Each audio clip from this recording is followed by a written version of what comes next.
दादा, आता निवडणुकीच्या बाबतीत महायुती नो रिस्क धोरण त्यांनी अवलंबलेलं आहे. की महत्वाच्या महानगरपालिका आहेत तिथं महायुती सोबत लढेल आणि इतर ठिकाणी विचार करेल. काय नेमकं धोरण आहे? नो रिस्क म्हणजे काय? गेल्या विधानसभेमध्ये महायुतीला जे भरघोस यश मिळालंय त्या यशामागचं कारण आहे की तुमची असलेली एकता आणि जनतेने दिलेला प्रतिसाद. एका निवडणुकीमध्ये तुम्ही जनतेच्या प्रतिसादाला सर्वोच्च मानता, मग ज्या स्थानिक स्वराज्य संस्थेच्या निवडणुका येतील त्यावेळेला जर तुमच्यामध्ये थोडासा जरी बेबनाव दिसला तर मग जनता थोडा विचार करते की यांना आपण एकत्र राहण्याचा सल्ला देत असतो किंवा एकत्र राहून यांनी सत्ता करावी. असं जेव्हा असतं त्यावेळेला महानगरपालिका असेल, जिल्हा परिषद असतील, या स्वतंत्रपणे न लढता हे महायुती म्हणून लढाव्यात असा सर्वसामान्याचा कल असतो. म्हणून या कलला अपेक्षित आम्ही महायुती करण्याचा प्रयत्न करतोय आणि त्या माहिती जर आमची झाली तर तुम्हाला एवढं चित्र मात्र स्पष्ट दिसेल की महाराष्ट्रामध्ये महायुतीशिवाय इतर पक्षाला स्थान मिळणार नाही. म्हणून आता या सगळ्या बाबी गांभीर्याने महायुतीचे वरिष्ठ नेते देवेंद्र फडणवीस असतील, एकनाथ शिंदे असतील, अजितदादा असतील, हे घेत आहेत. आणि एखादा अपवाद जर झाला तर ते समजू शकतो, परंतु सगळ्या ठिकाणी आम्ही महायुती म्हणून लढणार आहेत हे जवळपास निश्चित झालेलं आहे. ते शहरातला एक प्रश्न आहे की काल पोलीस आयुक्तांची पण भेट आणि ते 5.5 किलो सोनं नाही तर जास्त गेलंय अशा प्रकारची माहिती तुमच्याकडे आहे. नेमकं किती गेलंय आणि काय वस्तुस्थिती होती? तर बघा, आता मी मुळामध्ये ज्याच्या घरावर दरोडा पडलाय त्यांना सुद्धा बोलवलेलं आहे.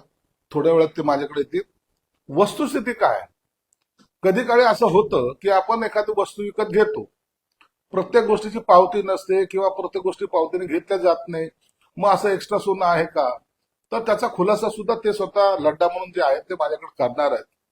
आणि काल जो मी काही बोललो होतो तर या अनुषंगानेच बोललो होतो की मला जी काही माहिती की अनेक लोकांनी सांगितलं की याच्यामध्ये जास्त सोनं असण्याची शक्यता आहे. आता 32 तोळे सोनं भेटलं, बाकीचं कुठं गेलंय या संदर्भामध्ये मी पोलीस कमिशनरशी बोललो. त्यांनी जी काही मला माहिती दिली ती आता उघड करणं योग्य नाही, परंतु ते तपासामध्ये ते सोनं सुद्धा हस्तगत होईल अशी शक्यता आहे. तो किती आहे? 10 किलो आहे असं? आता ते सर्व जे आहे हे तपासामध्ये निघेल. मी जे बोललो होतो की 10-10.5 किलो असावं, हे मी त्यांना जी माझ्याकडे माहिती प्राप्त झाली होती त्या अनुषंगाने मी तो केलेलं स्टेटमेंट आहे. यावरती एन्काउंटर झालं या प्रकरणामध्ये. विरोधी पक्ष नेते अंबादास दानवे असं म्हणतात की यामध्ये अजूनही अशी चर्चा आहे की हा एन्काउंटर जो आहे तर त्या पैसे सोन्याच्या वाटण्यावरून झाला असं लोक म्हणतात. असा पोलिसावर आरोप करणं चुकीचं आहे. त्यांना कदाचित माहीत नसेल जो एन्काउंटर झाला त्यावेळेची परिस्थिती ज्यांनी आय विटनेस म्हणून पाहिलेली, जो वारला गेलेला आहे खोतकर, त्याच्या गाडीमध्ये आणखीन एक जण होतं, त्याचं नाव मी उघड करणार नाही. ते आता सीआयडीच्या ताब्यात आहेत आणि ते सर्व जर पोलिसाला एन्काउंटर करायचं असतं तर दोघांचाही केला असता, त्यांनी पुरावा सोडला नसता. आणि म्हणून ते आता सीआयडीच्या ताब्यात आहेत. सीआयडी त्याची चौकशी करते आणि या चौकशीमध्ये सर्व निष्पन्न होईल. म्हणजे खोतकरांच्या गाडीमध्ये त्याची माहिती ते आणि अजून कोणीतरी होतं असं नाही नाही नाही, आता तुम्ही जर म्हणता ती मैत्रीणच होती आणि त्याला सीआयडीने ताब्यात घेतले. ठीक आहे. राज्य सरकार काय करतं? राज्य सरकारची खर्चाला कापडी पुन्हा सुरू झालंय. पुरवणी मागण्यांमध्ये निधी घेणार या खात्यांचा बदल असं राज्य सरकारने सांगितलं. मात्र आता फक्त गरजेपुरताच निधी मिळणार आहे. लाडकी बहीण योजनेसाठी पुन्हा काटकसर सुरू झालेली आहे. सत्य तेव्हा लाडकी बहीण योजना जर तुम्हाला परिपूर्ण चालवायची असेल तर यासाठी तुम्हाला ही कसरत करावी लागेल. आणि सरकारचा मनोदय जो आहे तो लाडकी बहीण योजना ही चालवायचा आहे. लाडक्या बहीणचं कुठेही कटछाट होता कामा नये, तिला पैसे भेटले पाहिजे ही सरकारची भूमिका आहे. मग त्यासाठी येणाऱ्या पुरवणी मागण्यामध्ये जे अत्यावश्यक आहेत त्यांनाच निधी देतील असं सरकारने स्वतः जाहीर केलेलं आहे. आणि त्याच पद्धतीचे डिमांड ही सर्व खात्यांकडून मागवण्यात आलेले आहेत. म्हणून अतिरिक्त काहीतरी नवीन उभारण्यापेक्षा जो आता फायनान्शियल थोडासा जो क्लच वाटतो आपल्याला तर तो दूर करण्यासाठी सरकारने घेतलेली ती भूमिका आहे. 2652 या सरकारी कर्मचारी त्यांची वसुली करायला हवी. हे बघा, लाडक्या बहिणीच्या योजनेमध्ये ना खऱ्या अर्थानं ज्यांना काही सहारा नाही, ज्यांना पुढे जायचं मनस्थिती आहे त्यांची, परंतु त्यांना कोणी मदत करत नाही. त्यासाठी ही लाडकी बहीण योजना आहे. काही आता सरकारी कर्मचारी असतील, काही काही लोकांच्या तर घरात 4 व्हीलर आहेत, त्यांनी सुद्धा लाडकी बहीण योजनेचा फायदा घ्यावा. हे अति होतंय. म्हणून आता तुम्ही मागच्या वेळेस जर पाहिलं, जेव्हा आम्ही आव्हान केलं, जवळपास 8 लाख लाडक्या बहिणींनी आपले फॉर्म वापस घेतलेले आहेत. आणि आता जे काही 2425 मिळालेले आहेत त्यांनी सुद्धा आता ते फॉर्म वापस घेतलेत. परंतु जे झालं ते झालं, यापुढे कोणी असं करू नये अशी विनंती सरकारमार्फत सर्वांना करण्यात येते. वसुली करण्यात येईल. नाही, याची वसुली करण्यात येणार नाही. एक नाही तर अनेक अडचणी या योजनेमध्ये येतात. वेगवेगळ्या विभागात, तुमचा विभाग असेल, इतर विभाग असेल, त्याचे पैसे ते वर्ग करावे लागतात. सरकारने ही योजना चालवणं अवघड होत आहे, त्यानेकरून दुसरा परिणाम सरकारच्या खात्यावरती पडतो. तर बघा, एखादी घोषणा जर सरकारने केली असेल तर त्या घोषणेचं गांभीर्य लक्षात घेऊन ती योजना पूर्णत्वाला नेणं हे सरकारचं काम आहे. घोषणा कोणी केली? सरकारने केली. लाडक्या बहिणीला पैसे द्यायची घोषणा सरकारची होती ना? होती. मग त्याच्यासाठी थोडासा फायनान्शियल तुम्हाला जो काही वाटतोय क्लच आलेला, तो येणारच आहे. परंतु ही योजना बंद होणार नाही. लाडक्या बहिणीला पैसे दिले जातील. म्हणून त्याच्या कोणत्या विभागावर काय परिणाम होतोय यापेक्षा त्या लाडक्या बहिणीला पैसे मिळतात का, हा सरकारचा मेन उद्देश आहे. तुमची नाराजी गेली, मग तुम्ही तर एकदम खातं काढून घ्या इथपर्यंत. मी जे बोललो होतो त्याच्या अनुषंगाने मुख्यमंत्र्यांशी माझी चर्चा झालेली आहे. मुख्यमंत्री साहेबांनी मला जे काही सांगायचं ते सांगितलेलं आहे. म्हणून आता मी त्या विषयावर बोलणार नाही. नाराजी गेली. मी आता त्या विषयावर बोलणारच नाही. काही तुमच्या मंत्र्यांची वक्तव्य आहेत. गुलाबराव पाटील म्हणतात सर्वाधिक कर्ज बुडवणार कर्ज बुडवे हे राजकारणीच असतं. गुलाबरावचा अनुभव काय मला माहित नाही, परंतु माझ्याकडे हप्ते रेग्युलर जातात. मी बँकेचे हप्ते रेग्युलर भरतो. म्हणून मला त्याबद्दल माहिती नाही. काही लोकांची नाव कदाचित त्यांच्याकडे असतील. तुम्ही दुसरे मंत्री माणिकराव मुखर्जी कृषी मंत्री आहे, ते म्हणतात की कापणं झाले काय, आता काय ढेकळांचे पंचनामे करायचे. पंचनाम्यांची मागणी जोर धरते, नुकसान खूप झालं आहे आणि हे स्वतः कृषी मंत्री. माणिकरावांचा हा असलेला स्वभाव त्यांना नेहमी अडचणीत आणतो. मित्रत्वाचा म्हणून मी त्यांना सुद्धा सल्ला दिला होता की तुम्ही उगाच एखादं वक्तव्य करून आपल्या अंगावर घेऊन जाऊ नका. ते त्यांनी मान्य केलं होतं. परंतु स्वभावाला तर औषध नाही म्हणतात, त्या पद्धतीने माणिकराव बोलतात, सहजगत्या बोलतात. परंतु त्याची बातमी होती आणि त्याचा परिणाम मला वाटतं सरकारवर थोडासा होतोच. राष्ट्रवादी काँग्रेस पक्षामध्ये जयंत पाटलांविरोधात नाराजीचा सूर पाहायला मिळतो. त्यांनी जवळच्या लोकांना संकटात्मक मोठ्या जबाबदारी दिल्या, त्यामुळे सर्व जे आमदार आहेत ते शरद पवारांकडे करणार. जयंत पाटलांचा राष्ट्रवादी शरद पवार गटामध्ये तसंही मन लागत नाहीये. त्यांच्या विरोधात पहिला एक गट सक्रिय होता हे सर्व महाराष्ट्राला माहिती आहे. आणि जयंतराव जास्त दिवस त्या पक्षात राहतील की नाही राहतील याबद्दल अनेकांनी शंका व्यक्त केलेल्या आहेत. म्हणून शरद पवार साहेबांच्या त्या गटामध्ये सगळी अस्तित्व आहे. एक कोणी युती करायचं म्हणतो, एक युती नाही करायचं म्हणतो, कोणी पदासाठी भांडतोय. आणि म्हणून त्या पक्षामध्ये आता इतका गोंधळ माजलेला आहे. कदाचित लवकर जर निर्णय झाला नाही तर तो पक्ष फुटायच्या मार्गावर आहे. नरकातला स्वर्ग जे पुस्तक आहे ते पुस्तक आता संजय राऊत यांनी एकनाथ शिंदेना पाठवले, राष्ट्रपतींना पाठवले, मुख्यमंत्र्यांनाही पाठवलंय, अनेकांना पाठवलंय आणि वाचण्याची विनंती करतात. संजय राऊतचं रोजचा जो सकाळी बोलतो तो त्याला आपण भोंगा म्हणतो, ते आता अनेकाला पचनी पडत नाही. अनेकांनी त्याचा टाळणं हे सगळ्यात उत्तम मार्ग हा स्वीकारलेला आहे. जेलमध्ये गेल्यानंतर जसा मी भारत पाक युद्धामधून वापस आलो की काय या आविर्भावात जर त्याचे स्टेटमेंट चालू आहे.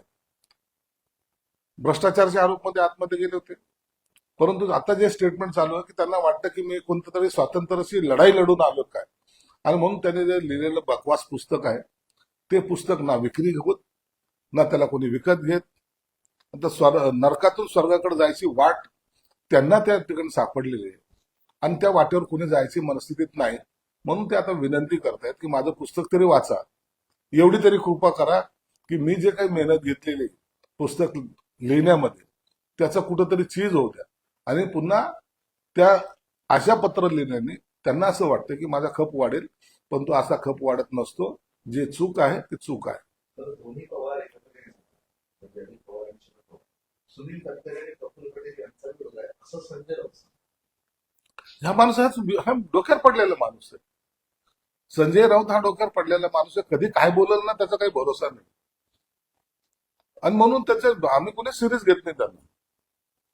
आता त्यांच्या पक्षामध्ये काय चाललंय हा कशाला वाकून पाहतोय? उभटामध्ये काय चाललंय ते सांगणार.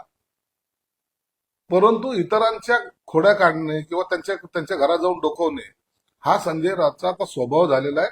आणि म्हणून त्याच्या स्टेटमेंटला महाराष्ट्रातला राजकारणातला कोणताही व्यक्ती त्यांनी बोललं म्हणजे नेमकं त्याचा विरोध होणार हे गृहीत धरून चालतो. हे संजय राऊत सुप्रियासोबत नाही करायला भाजपसोबत जाण्याची काहींना तहान लागली आहे, पण तहान लागली म्हणून कुणी बेदार असं पाणी पितं. सुप्रियासोबत सुप्रिया सुळेंना असं बोलणं, पुन्हा सुप्रिया सुळेची तारीफ करणं, शरद पवार साहेबांच्या हस्ते त्या पुस्तकाचं विमोचन करून घेणं, जेव्हा जेव्हा त्याला स्वतःच्या साठी काही करावंसं वाटलं त्या टायमाला त्यांच्या पायावर लोटांगण घालणारा हा माणूस जेव्हा स्वतःच सर्व निघतं त्यानंतर त्यांनाच भुगतो, ही सर्व महाराष्ट्राला दिसतंय. म्हणून त्यांनी सुप्रिया सुळे बोललाय, यापूर्वी शरद पवार साहेबांबरोबर बोललाय. याचा हा स्थायी स्वभाव आहे आणि तो स्वभाव कोणी बदलणार नाही. म्हणून उबाठाचं जे काही वाटोळं झालंय ते ह्याच्या तोंडामुळे झालंय हे सगळं महाराष्ट्र मान्य करतो. उभाठा शिवसेना म्हणजे ठाकरेंची शिवसेना बीएमसी मुख्यालयावर मोर्चा काढणार. आदित्य ठाकरेंनी सांगितलंय की पावसाळ्यापूर्वीची कामं झाली आहेत, काँक्रीट करणे सगळ्या अडचणी आहेत, तर याचा साफ विचारायला आपण बीएमसी नाही त्याच्यासाठी नाही चालले होते. बीएमसीवर आदित्य ठाकरे मोर्चा त्याच्यासाठी काढत नाहीत. त्यांची असलेल्या ठेकेदाराला काम मिळालं नाही म्हणून त्यांचा तो आक्रोश जो आहे पर्सेंटेजचा त्याच्यासाठी ते मोर्चा काढतात. तुम्हाला काय वाटलं तर काय रस्त्यासाठी चाललेत, नाल्यासाठी चाललेत? यांना त्याच्याशी काही घेणं देणं नाही. 25 वर्ष ज्यांनी महानगरपालिका खड्ड्यात टाकली, ज्यांनी महानगरपालिका लुटली ते मोर्चे काढतायत. आमच्या ठेकेदाराचं काय हे नवीन धोरण त्यांनी अवलंबलेलं आहे आणि ठेकेदारांकडून जे काही ऍडव्हान्स घेतले असतील आमची सत्ता आल्यानंतर आम्ही ते परत तुम्हाला साथ देऊ हे सांगण्यासाठी काढलेला तो मोर्चा आहे. म्हणून सर्वसामान्याचं आणि त्यांचा कोणतेही संबंध त्या मोर्चाशी नाही. तुमचा जुना मित्र मागं सांगताय ते म्हणतात त्यांनी मला सोडून दिलं त्याला. आता मी नवा गरबा महाविकास आघाडी सुरू करणार. जानकर कधी कोणत्या पक्षात जाईल ते त्यांना स्वतःलाच माहित नसतं. सकाळी महाविकास आघाडी म्हणतील आणि संध्याकाळी म्हणतील नाही मला तिथं जाणं शक्य नाही म्हणून मी माहितीबरोबर. म्हणून जानकर हे अखेरला काही जरी झालं तरी ते माहिती बरोबर जातील. महाविकास आघाडीमध्ये जाऊन आणखीन स्वतःचं वाटोळं ते करून घेणार नाहीत. औषधाच्या प्रश्नावर मला सांगितलं की मराठी माणसाने व्यवसाय नक्की करावा, मात्र मी तुम्हाला करून व्यवसाय करतो. दलाली करण्यापेक्षा व्यवसाय केलेला कधी चांगला. दलाली, एजंटी, लोकांकडे फसवणं, लुबाडणं हे करू नये कधीच. आणि आम्ही ते जर असं जर काय कधी घडलं तर मी राजकारणातून संन्यास घेईल. अंजली दमाने फोटो क्लिक केलाय, त्याच्यावर फोटोचा फोटो आहे, बंदूक त्यांच्या हातात आहे. यावर नाव नुसार गुन्हा दाखल का होत नाही असं राज्य सरकार. विद्वान आहेत ते, त्यांना माहित नाही त्याचं लायसन माझ्या मुलाकडे आहे. संजय राऊत असं म्हणतात की एकनाथ शिंदे बराच काळ आमचे ते सहकारी होते, माझ्या बाबतीत काय चालू होतं त्यांना माहिती आहे, माझ्यासोबत काय काय झालंय त्याचे ते साक्षीदार आहे. कुणी? एकनाथ शिंदे. संजय राऊत बोलले. संजय राऊतला माहित नाही काय त्याची शेवटची निवडणुकी जेव्हा राज्यसभेवर सदस्य म्हणून जायचं होतं त्या टायमाला एकनाथ शिंदे साहेब, संजय राऊत आणि मी हा संजय शिरसाट आम्ही एका बेंचवर बसलेलो काउंटिंगच्या दिवशी. आणि त्याच्यापूर्वी काय जे काय राजकारण घडलं त्याची सगळी माहिती एकनाथ शिंदे साहेबांना आहे. कसे तुम्ही पाया पडत होते, कसे रडत होते, उद्धव ठाकरे साहेबांना काय कोणत्या भाषेत तुम्ही बोलत होते ही सगळी माहिती आमच्याकडे. योग्य वेळेला ती सर्व आम्ही काढू. आजही तुम्ही काय बोलतायत लोकांकडे हे उद्धव ठाकरे साहेबांना सुद्धा माहिती आहे. परंतु त्यांची काय मजबुरी मला माहित नाही. परंतु योग्य वेळ आल्यानंतर संजय राऊत बद्दलचं जे काही चांगलं आणि वाईट दोन्ही योग्य वेळ त्याचा उलगडा आम्ही किंवा त्याचं स्पष्टीकरण नक्की देऊ. आणि वादाच्या घटनेनंतर म्हणजे मनुशांतीसाठी तुम्ही कसं करता?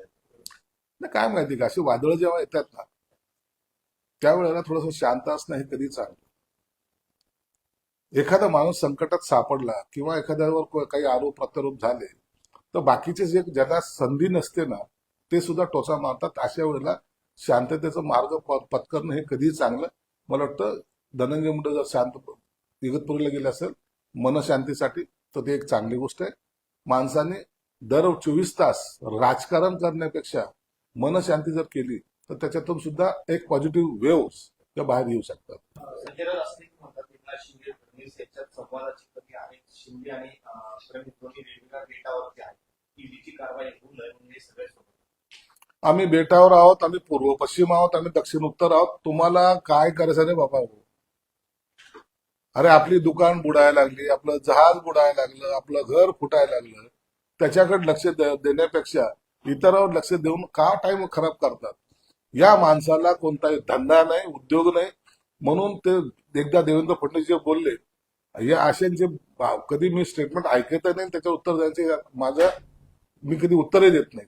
म्हणून आता या संजय राऊतनी बडबड बंद करावी, पक्षासाठी कुठेतरी फिरावं, कुठेतरी जाऊन मटण खावं, कुठून तरी पैसे जमा करावेत. कॉर्पोरेशनचा एवढा चांगला धंद्याचा टाइम आलेला आहे, जिल्हा परिषदचा टाइम आलेला आहे, पैसे कमवण्याचा टाइम आलेला आहे, ते कमवा आणि गप्प बसा. निधीवर फक्त आता भूमिजन बदलायचं त्यांच्याकडून पण धनगर समाजाचा निधी अजित पवार अडवत आहे आणि याबाबत त्यांना फडणवीस समाजाची पत्र ते त्यांचं आता वैयक्तिक आहे. त्यांनी फडणवीस साहेबांकडे मुख्यमंत्री म्हणून सर्वांना गेलंच पाहिजे आणि फडणवीस साहेब योग्य तो निर्णय त्या टायमाला घेतील. मला वाटतं त्यांची असलेली तक्रार त्याचं निवारण नक्कीच होईल. लोकशाही मराठी ऐका, पहा, जागरूक रहा.